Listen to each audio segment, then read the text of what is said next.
ఈరోజు ధర్నా చౌక్లో ఏదైతే ధర్నా చౌక్లో ఆర్టీసీ ఉద్యోగులందరూ కూడా ఒక ధర్నా కార్యక్రమం చేపట్టారు. చాలా పెద్ద ఎత్తున చేశారు.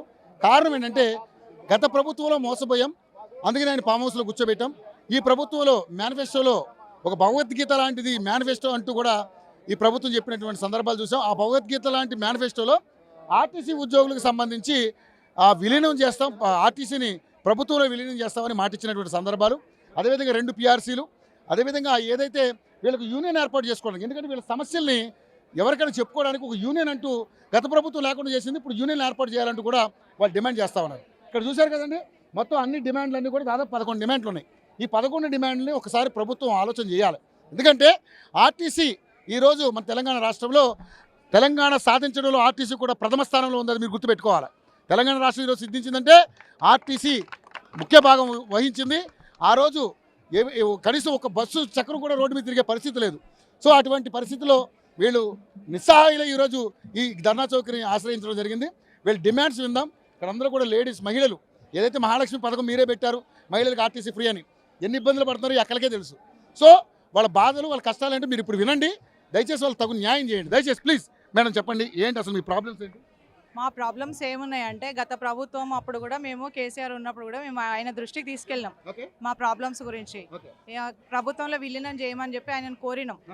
చాలా ఇబ్బందులు పడుతున్నాం. మాకు డ్యూటీ అవర్స్ పెంచడం జరిగింది. అదొక ప్రాబ్లం ఉంది. మళ్ళీ లేడీస్ 12 గంటలు చేస్తున్నారమ్మా డ్యూటీ. 12 గంటలు ఏంది, 13 అవుతుంది, 14 కూడా అవుతుంది. నైట్ 10. ఇప్పుడు మధ్యాహ్నము, ఇప్పుడు మార్నింగ్ డ్యూటీ ఎక్కినామంటే 3 అవుతుంది, 4 అవుతుంది. బస్సు ఫెయిల్ అయినా కూడా ఏమైనా కూడా మొత్తం షెడ్యూల్ ట్రిప్స్ ఎన్ని కిలోమీటర్స్ ఉంటే కంపల్సరీగా చేయాలి. కిలోమీటర్లు కూడా పెరిగినాయి, ఎందుకంటే రాష్ట్రం మొత్తం కూడా విస్తరణ ఎక్కువ పెరిగింది. సో అదొకటి ఉంది. ఇప్పుడు వచ్చిన కొత్త ప్రభుత్వం అయినా కానీ రేవంత్ రెడ్డి గారు మాకు మాట ఇచ్చినారు. ఏమనంటే, మేము ప్రభుత్వంలోకి వస్తే మీకు అందరినీ మేము చూసుకుంటాము, మా కుటుంబం సభ్యుల్లాగా చూసుకుంటాము, విలీనం చేస్తాము, మీకు యూనియన్లను తీసుకొస్తాము, మీకు ఎటువంటి సమస్యలు ఉన్నా కానీ మీకు అండగా నిలబడతాం అన్నారు. కానీ ఇంతవరకు కొన్ని చేసారు, కానీ ఏవైతే మాకు కావాల్సినవి ఉన్నాయో అవి ఇంతవరకు ప్రధానమైన డిమాండ్లు మాత్రం మాకు రాలేదు. సో దానికోసం మేము అందరం ఇక్కడ ఏకీకృతమై ఉన్నాము. ఇంకో విషయం ఏంటంటే, ఈ మహాలక్ష్మి పథకం తీసుకొచ్చారు. అది సంతోషం, మాకు కూడా మంచిగానే ఉంది. మేము కూడా ఎంతో కష్టపడుతున్నాం, ఓపికగా ఇస్తున్నాం. అయినా కూడా కొన్ని ఇబ్బందులు పడుతున్నాం. అది కూడా కొంచెం ఇబ్బందులు అంటే బస్సులు సంఖ్య కొంచెం తగ్గిపోవడం వల్ల ఒకటి, మళ్ళీ ఇంకోటి ఏంటంటే అవర్స్ ఎక్కువ అయిపోయినాయి, పబ్లిక్ ఎక్కువ, బస్సులు తిప్పడం తక్కువ అయిపోయింది, జనాలు చాలా, బస్సు కెపాసిటీ కంటే ఎక్కువ అయిపోయారు. 80% ఎక్కుతున్నారు. 2 బస్సులలో ఎక్కాల్సిన పబ్లిక్ ఒకటే బస్సులో ఎక్కుతున్నారు. అలా మాకు చాలా సఫర్ అవుతుంది. ఇంకొక విషయం ఏంటంటే, వాళ్ళకు టికెట్స్ ఇష్యూలో ఎక్కువ జనాలు ఉన్నప్పుడల్లా ఏమైతుందంటే, మేము 0 టికెట్స్ ఇచ్చుకుంటే ఒకేసారి క్యాష్ వస్తాడు. అతను కూడా మేము కన్ఫ్యూజ్ అయిపోయి అతను కూడా పొరపాటులో 0 టికెట్ ఇచ్చేసరికి చెకింగ్ వాళ్ళు వచ్చేసి మాకు మీరు కలెక్టరేట్ చేసుకున్నారని చెప్పి దానివల్ల కూడా కేసు చేసి సస్పెండ్ అయ్యి రిమూవ్ కూడా చేసిన వాళ్ళు ఎంతో మంది కండక్టర్లు రోడ్ల మీద కూడా ఉన్నారు. ఇప్పుడు ప్రస్తుతానికి వాళ్ళ జీవితం మీ ఉద్యోగం కత్తి మీద సావాలంటిది, ఎప్పుడు ఉంటుందో ఎప్పుడు పోతుందో తెలియదు, అట్లా ఉన్నది ప్రస్తుతం పరిస్థితి. సో ఇవన్నిటి పరిష్కారం కోసమని మేము అందరం ఇక్కడికి సీఎం గారిని ఒకటే కోరుకుంటున్నాము, మా సమస్యలను పరిష్కరించాలా, మా ఆర్టీసీ వాళ్ళని అందరినీ ఆదుకోవాలా, ఇంకో అధికార వేధింపుల నుంచి కూడా మమ్మల్ని కొంచెం కాపాడాలా, యూనియన్స్ కావాలా. ఉంటుంది అధికారుల వేధింపులు అంటే ఎట్లా అంటే, వాళ్ళది ఏం లేదు, ఇక మొత్తం డ్యూటీ చేయాలా, ఏదన్నా ఇబ్బంది ఉండని.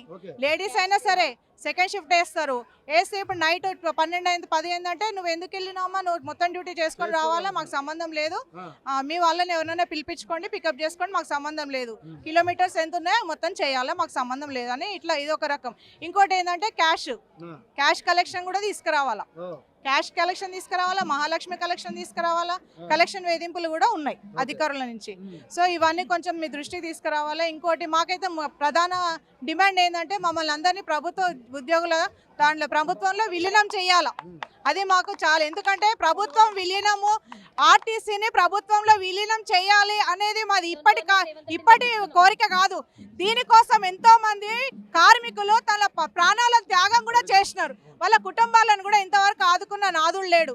సో వాళ్ళు ఎట్లా ఉన్నారో కూడా చూసిన వాళ్ళు లేరు.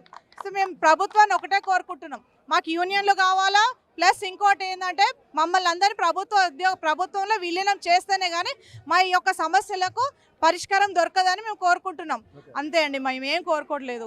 దయచేసి ప్రభుత్వం వాళ్ళకు దిగి రాలేదు, మీ కోరికలు తీర్చలేదు, నెక్స్ట్ ఏంటమ్మా మన పరిస్థితి? చేస్తాం బస్ కా పయ్యా, బస్ కా పయ్యా నై చలేగా, నై చలేగా. కార్మికుల ఐక్యత, కార్మికుల ఐక్యత. జోహార్ జోహార్ అమరవీరులకు, జోహార్ జోహార్ ఆర్టీసీ అమరవీరులకు. ఇంకా ఈ రోజు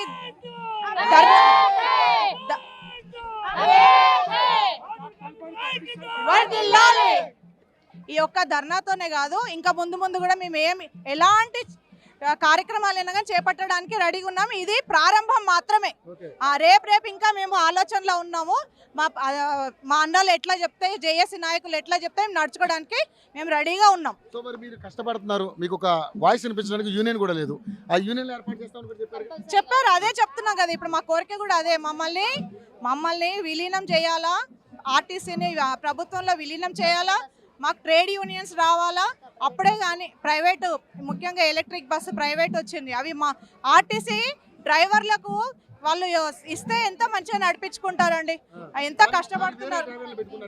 ప్రైవేట్ ఎలక్ట్రిక్ బస్ అంతా ప్రైవేట్. అది ప్రైవేట్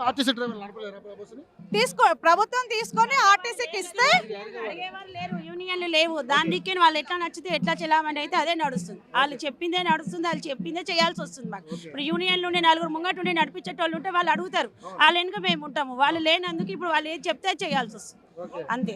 ఏం లేదు. మెయిన్ మాది ఏంటంటే రిక్రూట్మెంట్, మాది మెయిన్ యూనియన్లు ఫస్ట్ ఖచ్చితంగా యూనియన్లు రావాలి. ఇప్పుడు ఆర్టీసీని ప్రభుత్వంలో విలీనం చేయాలి, ఇవ్వాలి సార్. ఖచ్చితంగా ఇవ్వాలి. 2021 నుంచి పిఆర్సీ రావాలి. రాలేదు సార్, రాలేదు. రేవంత్ రెడ్డి సార్ మేము ఒకటే అడుగుతున్నాం, ప్రభుత్వంలో విలీనం చేయాలి, ఆర్టీసీని యూనియన్లు కంపల్సరీ మాకు ఇవ్వాలి. మహాలక్ష్మికి సంబంధించి దానికి సంబంధించి ఇప్పుడు మహిళలందరూ ఇబ్బంది పడుతున్నారు, కానీ కెపాసిటీ కంటే ఎక్కువ ఉంటున్నారు. సో దాంట్లో గొడవలు కూడా అవుతున్నాయి. మీరు ఇందాక ఒక మాట అన్నారు, సో వాళ్ళకి టికెట్లు కొట్టినా కొట్టలేదేమో అని కొన్ని కన్ఫ్యూజన్స్ జరుగుతున్నాయి. సో దానివల్ల ఉద్యోగాలు పోతున్నాయి. సో ఇలాగా ఈ మధ్య చాలా మంది ఇబ్బంది పడే సందర్భాలు చాలా మంది అయినారు సార్, రిమూవ్ అయినారు, ఆత్మహత్యలు కూడా చేసుకున్నారు. ఆ బాధను తట్టుకోలేక సస్పెండ్ అయిపోయి, రిమూవ్ అయిపోయి, ఇంత కష్టపడి చిన్న విషయానికి కూడా మమ్మల్ని ఒక దొంగల్లాగా చూసుకొని మమ్మల్ని ఇంత ఇబ్బంది పెడుతున్నారు అని చెప్పి మనస్తాపానికి గురైపోయి వాళ్ళు కొంతమంది ఆత్మహత్య చేసుకున్న సంఘటనలు కూడా జరిగినాయి. సో మేము రేవంత్ రెడ్డి సీఎం గారిని ఒకటే కోరుకుంటున్నాము, దయచేసి మా కష్టాన్ని గుర్తించుకొని అవును ఉద్యోగ భద్రత గెలిపించుకున్నారు. బాగానే ఉందమ్మా. ఏదైతే ఈ రోజున ఒకసారి మేడం మీరు వినండి, గెలిపించుకున్నారు అన్నారు. ఎందుకంటే గత ప్రభుత్వం చూశారు, ఈ ప్రభుత్వం కూడా చూస్తా ఉన్నారు. ఇప్పుడు 2 ఏళ్ళు అయింది. గత ప్రభుత్వంలో కూడా ఆర్టీసీ సంబంధించి ఇబ్బంది పడ్డారు. ఇప్పుడు మీరు ఏం చెప్పాలనుకుంటున్నారు?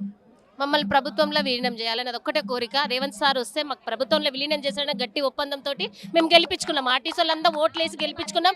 ప్రతి బస్సులో తన గురించి తనకు వేయండి, కేసీఆర్ని గెలిపించుకో, కేసీఆర్ వేసే ఓడిపోతాం అనే బతుకులు ఉండవు. రేవంత్ రెడ్డి వస్తే మన ఆర్టీసీ వాళ్ళకి బాగుంటుందని మేము ప్రతి ఒక్క ప్యాసింజర్కు ఒక ఆయుధం, ఒక యుద్ధం లాగా చేసినాం.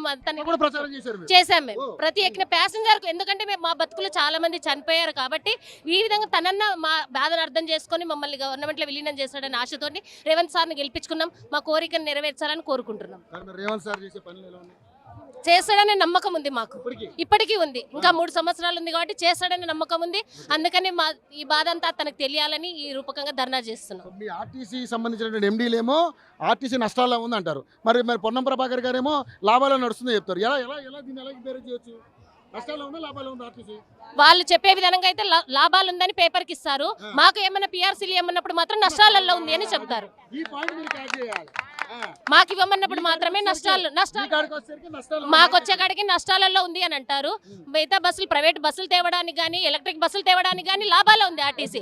ప్రతి పండగ వచ్చినప్పుడు కూడా లాభాలలో ఉందని పేపర్ స్టేట్మెంట్లు ఇస్తారు. మళ్ళీ మాకు పిఆర్సీ ఇవ్వడానికి మాత్రం ముందుకు రారు.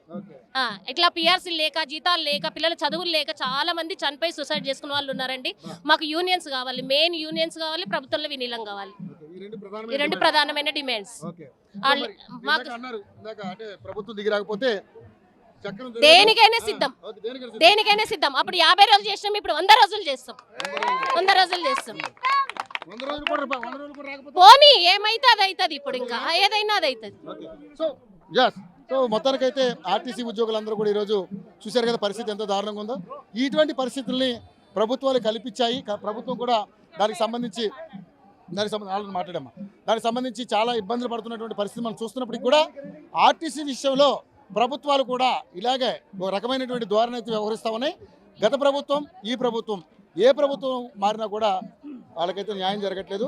వాళ్ళ డిమాండ్ ఒక యూనియన్ ఏర్పాటు చేసుకునే అవకాశం వాళ్ళు కల్పించాలి. అదేవిధంగా విలీనం చేయాలి. ముఖ్యంగా వాళ్ళ పిఆర్సీలు, ఎందుకంటే వాళ్ళకి ఫ్యామిలీస్ ఉన్నాయి, పిల్లలు ఉన్నారు, వాళ్ళకి సంసారాలు ఉన్నాయి.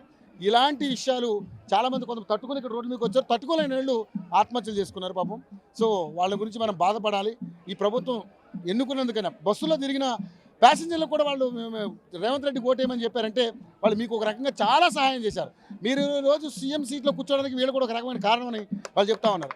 దయచేసి ఆలోచించి వాళ్ళకి చిన్న కోరికలు తీర్చమని మనస్ఫూర్తిగా కోరుకుంటున్నాం. మా యోఈ టీవీ నుంచి కూడా మేము కూడా అప్పీల్ చేస్తా ఉన్నాం. Over to studio.